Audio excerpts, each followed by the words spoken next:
Hello, ഇന്ന് രാവിലത്തെ cooking stories ആണ് കേട്ടോ ഞാനിവിടെ പറയുന്നത്.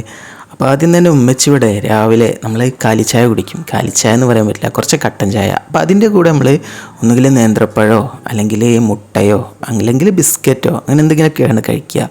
അപ്പോൾ ഇതുപോലെ ഇന്ന് മുട്ടയും നല്ല നേന്ത്രപ്പഴം, നാടൻ നേന്ത്രപ്പഴമാണ് കേട്ടോ. നമ്മുടെ വീട്ടിൻ്റെ അടുത്തൊരു കട ഉണ്ട്, അവിടുന്ന് വാങ്ങിച്ചാണ്. അപ്പോൾ അത് നന്നായിട്ടൊന്ന് പുഴുങ്ങിയെടുക്കാമെന്ന് വിചാരിച്ച് മാറ്റി വെച്ചിട്ടുണ്ട് കേട്ടോ. അപ്പോൾ ഉമ്മച്ചി അതൊക്കെ വെച്ചപ്പോഴേ ഞാനതൊന്ന് പോയി നോക്കണം ആയിട്ടുണ്ടോ എന്നൊക്കെ അറിയാനായിട്ട്. അപ്പോൾ നമുക്ക് കുറച്ചൊരു ബുദ്ധിമുട്ടുണ്ട് നടക്കാനൊക്കെ, പതുക്കെ ഇങ്ങനെ പോയി വന്ന് അപ്പോഴേക്കും നമ്മുടെ അരി കുതിർത്തുണ്ട്. തലേ ദിവസം അരി കുതിർക്കാനായിട്ട് വെള്ളത്തിലിട്ട് വെച്ചിട്ടുണ്ട് കേട്ടോ. ഇന്ന് നമ്മൾ ഓട്ടടയാണ് ഉണ്ടാക്കുന്നത്. എന്നും പല രീതിയിലുള്ള പല ഭക്ഷണമൊക്കെയാണ് ഉണ്ടാക്കുന്നത്. അപ്പോൾ ഇന്ന് ഓട്ടട ഉണ്ടാക്കാമെന്ന് വിചാരിച്ച്. അപ്പോൾ ഓട്ടടക്കുള്ള അരിയൊക്കെ അവിടെ സെറ്റാക്കി വെച്ചിട്ടുണ്ട്. അപ്പോൾ തന്നെ നമ്മളെ പഴം പുഴുങ്ങിയതൊക്കെ ഇവിടെ സെറ്റായിട്ട് വന്നിട്ടുണ്ട് കേട്ടോ.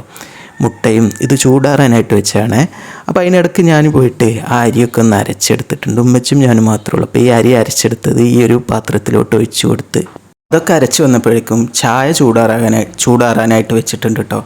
നേന്ത്രപ്പഴം നല്ല ചൂടാണ് കേട്ടോ, പുഴുങ്ങിയതല്ലേ. അപ്പോൾ ഇതുപോലെ ഇങ്ങനെ ഒരു സ്പൂൺ ഉപയോഗിച്ച് കഴിക്കുകയാണെങ്കിൽ നമുക്ക് പെട്ടെന്ന് തന്നെ പരിപാടി തീർക്കല്ലോ. അപ്പോൾ അതിന് വേണ്ടി ഇതുപോലെ ഇങ്ങനെ മുറിച്ചെടുത്തിട്ട് കഴിക്കുകയാണ്. നല്ല ടേസ്റ്റും നല്ല മധുരമൊക്കെ ഉണ്ട് കേട്ടോ. അപ്പോൾ അതൊക്കെ കഴിഞ്ഞ് ഞാൻ നേരെ ഓട്ടട പരിപാടിയിലോട്ട് തന്നെ പിന്നെയും പോവുകയാണ്. അതിലോട്ട് ആവശ്യത്തിനുള്ള ഉപ്പും കുറച്ച് തേങ്ങ ചിരവിയതൊക്കെ ഇട്ടിട്ട് നന്നായിട്ട് മിക്സാക്കി.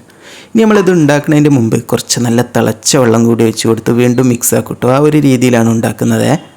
ഓട്ടടൻ്റെ കൂടെ നല്ല കുറുകിയ തക്കാളി കറി കേട്ടോ, ഇതുപോലെ അത് ഉണ്ടാക്കി വെച്ചിട്ടുണ്ട് കേട്ടോ. ഇതിൻ്റെ റെസിപ്പി ഞാനിവിടെ ഷെയർ ചെയ്യുന്നുണ്ട്. അല്ലെങ്കിൽ ചെറുപയർ കറിയോ മീൻ കറിയോ ഒക്കെ ആണ് കേട്ടോ. ചട്ടി ചൂടായ ശേഷം വെച്ച് ചുട്ടെടുക്കാനായിട്ട് തുടങ്ങിയിട്ടുണ്ട് കേട്ടോ. കുറച്ച് സമയം പിടിക്കും ഒരു ഓട്ടട ഉണ്ടാക്കിയെടുക്കാനായിട്ട്. എൻ്റെ ചാനൽ സബ്സ്ക്രൈബ് ചെയ്യാതെ കാണുന്നവരാണെങ്കിൽ സബ്സ്ക്രൈബ് ചെയ്യാനായിട്ട് മറക്കല്ലേ.